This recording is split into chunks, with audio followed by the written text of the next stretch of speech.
With a potential deal in the works to reopen the government, there's growing hope this morning that air travel may soon return to normal too, after weeks of shutdown-driven flight delays and cancellations. The impact that this is having on everybody is just a nightmare. Over the weekend, the shutdown causing chaos at airports nationwide. More than 4,000 flights canceled and 15,000 plus delayed. The federal government ordering a 4% reduction in flights to combat staffing shortages. It worries me for our safety. On Sunday, before the deal took shape, President Trump's transportation secretary Sean Duffy painting a dire picture of the struggles over the weekend.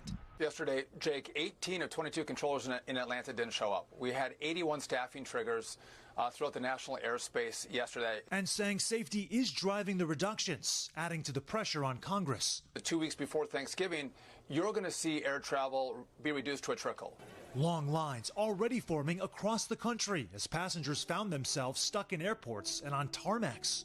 This is largely due to the air traffic control slowdown as well as the government shutdown. To start the week, expect more aviation struggles. American Airlines says it's already canceled 220 flights Monday, United 190 and Southwest 140 to meet the government's 4% reduction, which was initially set to rise to 6% Tuesday and 10% by Friday. Now it's unclear if that order will change, with word of the shutdown possibly coming to an end.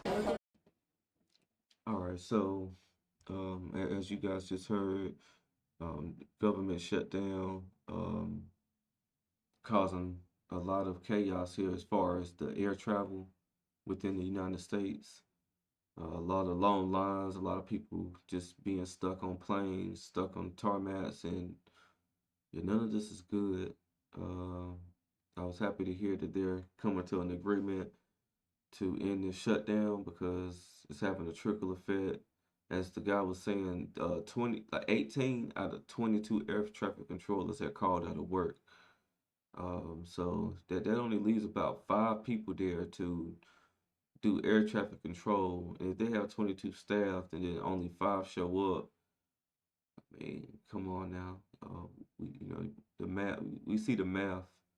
And then there's still thousands of people who are trying to travel. And I seen that they were raising that from 4% up to 6%, trying to cut flights. And just to go back a little bit, I mean, that's a lot of flights. 220 canceled flights from American Airlines, 190 canceled flights from United, and 140 from Southwest. That's a lot of different destinations across this country. So it's a lot more people that would be, upset, especially if they purchase tickets earlier in advance. And then they're having to be stuck in planes and stuck on tarmac. So it's a bit inconvenience, and I know tensions are high, I know stress is high.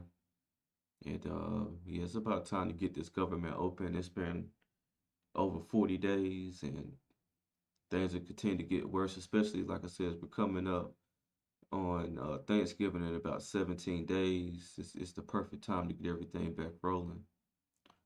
Let's see what else we have here. Yet, despite the promise of a deal, airports across the country are still seeing flight disruptions. Charlotte Douglas is seeing some of the worst numbers in the nation. So far today, you can see 198 delays, 60. So even in Charlotte, 198 delayed flights, 63 cancellations in flights. You got to think these are people who are, if they're, I'm sure they're getting email alerts as far as their flight updates, but these are people who have plans. Could be people conducting businesses, conducting business. Could be people going to see their loved ones. So it's definitely not good to have flights canceled or flights delayed. 3 cancellations. It's why some passengers and travel companies are turning to alternatives tonight. WCNC Charlotte's Bria Smith is live now at the airport with the latest. Bria, we talk about these ripple effects in the airline industry, and they seem to be playing out in real time both tonight and over this weekend. Are they getting any better tonight?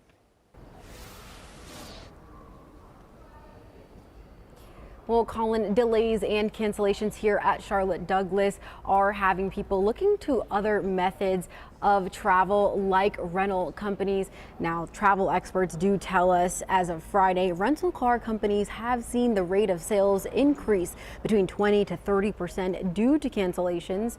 Airport officials released a statement today saying they're still seeing impacts and, quote, our airline partners are working diligently to limit disruptions for customers and are communicating directly with them regarding any schedule changes.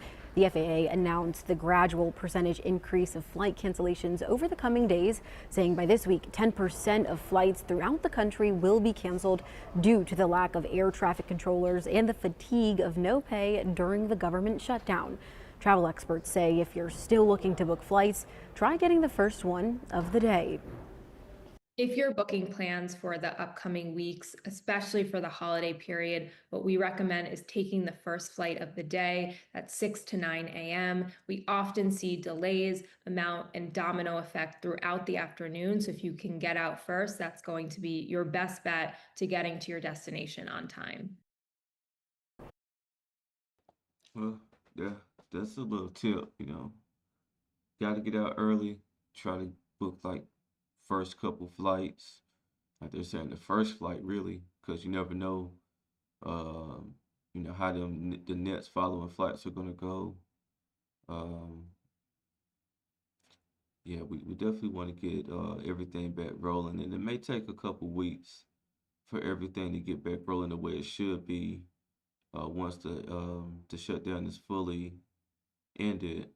I know that the Senate has voted, so it looks like it has to go to the House for their vote. And then, once it passes through, both sides of Congress, then everything should, open up back like normal. But we'll stay on it, keep you updated, and see what else comes out of this. Um, Definitely want to get stuff rolling. Like I said, Thanksgiving is always one of those holidays where people do their most traveling, even more than Christmas. So they'll want to go ahead and get things rolling, and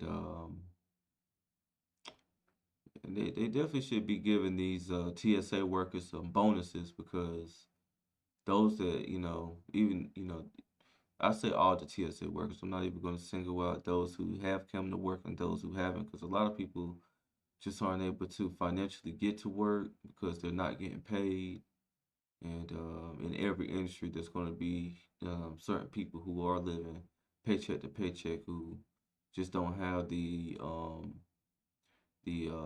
cash on hand to or the ability to access funds like that to be able to just keep going to work without pay. So we'll keep you updated.